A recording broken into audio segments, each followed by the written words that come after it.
in the early days, Senator Graham did on immigration. And in fact, I remember as a brand new senator, the work that was being done when President Bush was in to try to get immigration reform passed. And those bills were path to citizenship bills. As you noted, over time included a lot of security money for the border. And some of my earliest memories are of Secretary Gutierrez coming in and meeting with Senator Graham and Senator McCain and a number of Democrats that were involved in this effort, Senator Kennedy, and I got to be there as part of history, and I vowed we would get this done. Then when President Obama came in, again, supported by a number of Republicans and finally passed in the US Senate with Senator Grassley's support, we passed immigration reform. And the time is now. And I want to get back to what the core is of this. For me, it comes down to, yes, there are moral issues. Yes, there are humanitarian issues. But for me in my state right now, it's economic issues. And that's why I think you're here, Secretary Vilsack.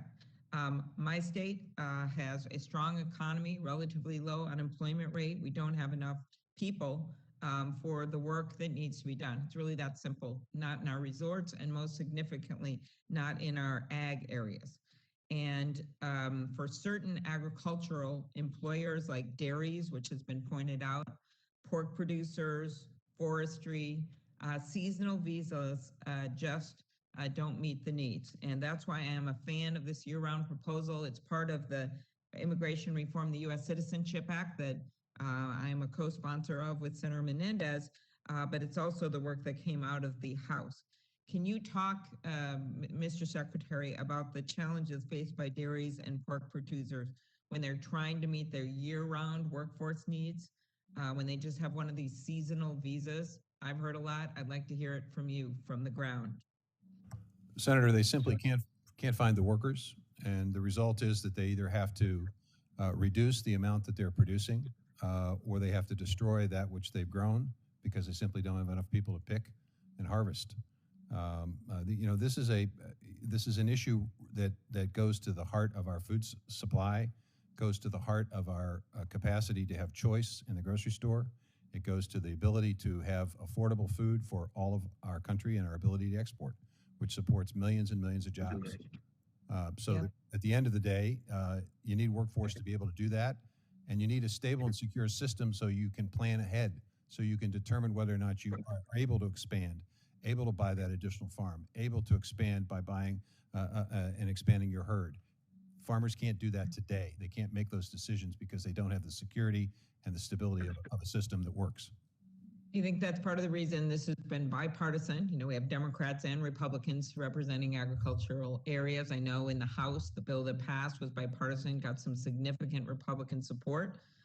Where's that Republican support coming from? Because if you listen to Senator Graham right now, you would think that there's no movement on immigration, and I just know the opposite from talking to my colleagues.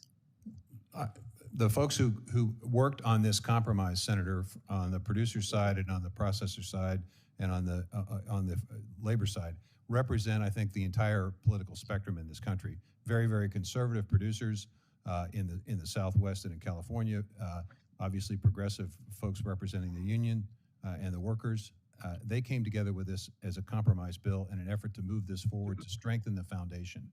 And I think that's the reason why you saw bipartisan support in the House, because they knew there were 80 different separate agricultural groups that felt this was a good idea, that felt that this was necessary to get done now. As a member of the Ag Committee, in addition to this great committee, I've heard from many constituent farmers and groups about the delays in processing of the agriculture worker visa applications that can have a devastating effect. Harvests are missed, payments are delayed, investments need to be put off, as you just pointed out. How would reducing processing delays, such as by streamlining the application process, benefit farmers and consumers? It would reduce cost. It would provide for a better understanding and a timely nature of a workforce it's very important that it be timely, because at the end of the day, depending upon when you're harvesting, it will depend on the quality of what you are able to sell into the market. So it means real money for farmers to be able to have that stable and secure workforce on time. Mhm. Last question, kind of going the next step from the bill, the House bill that just passed, and that is to the larger idea of pathway to citizenship. In a previous hearing in the Immigration Subcommittee, a Republican witness, Dr. Douglas Holtz-Eakin, testified about the economic benefits not just to affected immigrants, but to all Americans of a pathway to citizenship. And to qualify, the Farm Workforce Modernization Act requires that an immigrant pay federal taxes. How would expanded tax revenues, not just for the federal government, but for state and local governments, benefit all Americans? Well, as you well know, budgets basically fund everything from education to job training to public safety to a wide variety of state and local government responsibilities. So obviously, to the extent you've got additional resources, you can keep the tax base lower for everyone, and you can continue to have the essential services that people depend on. And so it makes sense, obviously, for folks to come out of the shadows to be able to pay their taxes without fear of deportation or without fear of disruption on the farm. I think that's why, and Senator Durbin, I'm just my last statement here. I think that's why when you look at the incredible debt reduction you would get with comprehensive immigration reform, even though we're focused here on the year-round visas, it's one of the big benefits. It was the reason that Grover Norquist way back supported the immigration bill under President Obama, because of the debt reduction you'd see and the enormous benefit to taxpayers. So with that, I'll turn it back to you, Senator Durbin. Thank you for allowing me to appear remotely today. Thanks.